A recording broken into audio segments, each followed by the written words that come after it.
Hi, here we are again, VSM and me, Stephanie. With a new academic year just started, at least in my part of the world, I wanted to make a video based on the discussions I've had, as well as the observations I've made after 20 odd years of teaching and making music. Now, the info presented here, based of course on my own personal experience and therefore purely subjective, is intended to generate discussion, so please remember to drop me a line so that ideas and experiences can be shared. So I want to start off with two situations, and the first is this. I was head of a large music department of full-time and peripatetic instrumental teachers. Now, I'd noticed that one of the guitar students had been playing Deep Purple's Smoke on the Water for like forever. I nicely questioned the teacher about this, to which he replied that both the student and the parents were delighted and had already signed up for the next academic year. The second situation was a discussion I'd had with one of the mums of my daughter's school.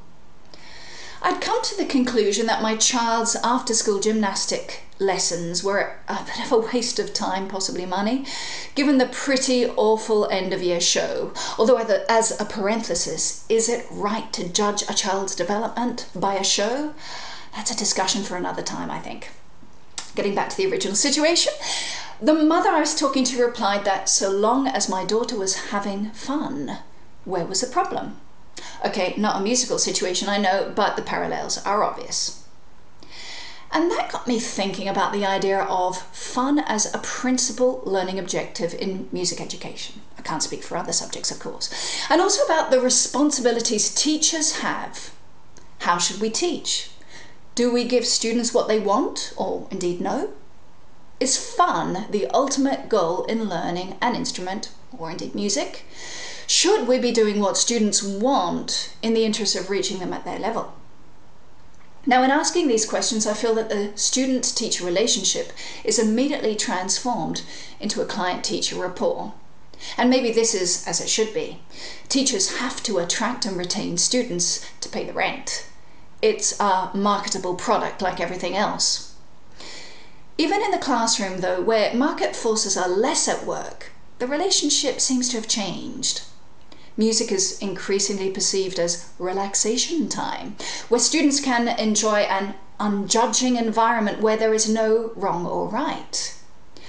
Students also are typically engaged with youth music as the principal hook. But isn't education, including music education of course, about finding out about the world and expanding horizons?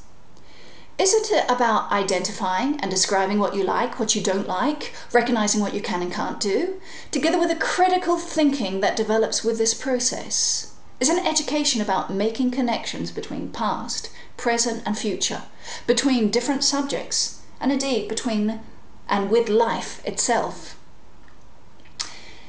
Turning to some of the points I mentioned previously, let's look at music as relaxation.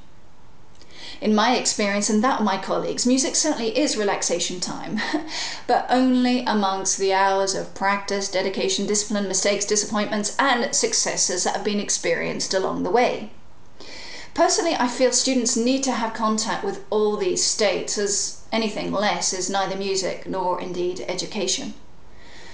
As for music being a subject where there is neither right or wrong, listen to a beginner violinist play, or indeed any beginner play, and then come back and tell me that there's no right or wrong in music. As regards youth culture and music education, it's a fantastic means of learning, but only amongst the many different modes out there. Actually, I feel we are reaching an excess of modern popular culture in music education, so much so that teachers are increasingly confirming what students already know in the interest of student engagement, rather than getting students to explore unfamiliar territory. Ethnic, experimental, music and history doesn't apparently make the grade. It's a kind of musical bigotry, really, and worryingly, it does sound death for any type of musical expression outside the marketplace. In our quest to engage with students, aren't we now just confirming the norm and in doing so stifling curiosity?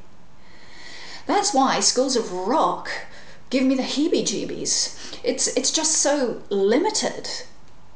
By comparison, schools of music promise a much vaster, richer and variegated world out there. Turning now to the fun factor. Well, fun is a byproduct of seeing progress, making connections, playing and/or working with others, building relationships, experimenting, seeing the failures and the successes, and building upon the interest that comes from exploring the world of sound all around us. Personally, I feel that fun should never be an end in itself for learning. Now, I know I said I couldn't speak for other subjects out there, but I wanted to finish today's video with my thoughts on a debate that took place in one of the schools I worked in. In response to the idea that learning should be fun, a lot of the teachers from various subjects agreed, feeling that this would better engage their students. I remember, however, the history department taking exception to this. How can learning some of the gruesome facts about the past be fun, they argued. The Holocaust, slavery and the cotton industry, imperialism and the devastation wreaked in the name of making a quick buck. Surely fun, they said, is inappropriate. Well, without wishing to get into semantics, I think our historians had a point. So what do you think? Certainly it's a discussion that is by no means new, yet one that most of us have an opinion about. Nor can it honestly be limited to music alone. So get in touch and turn my monologue into dialogue. Bye.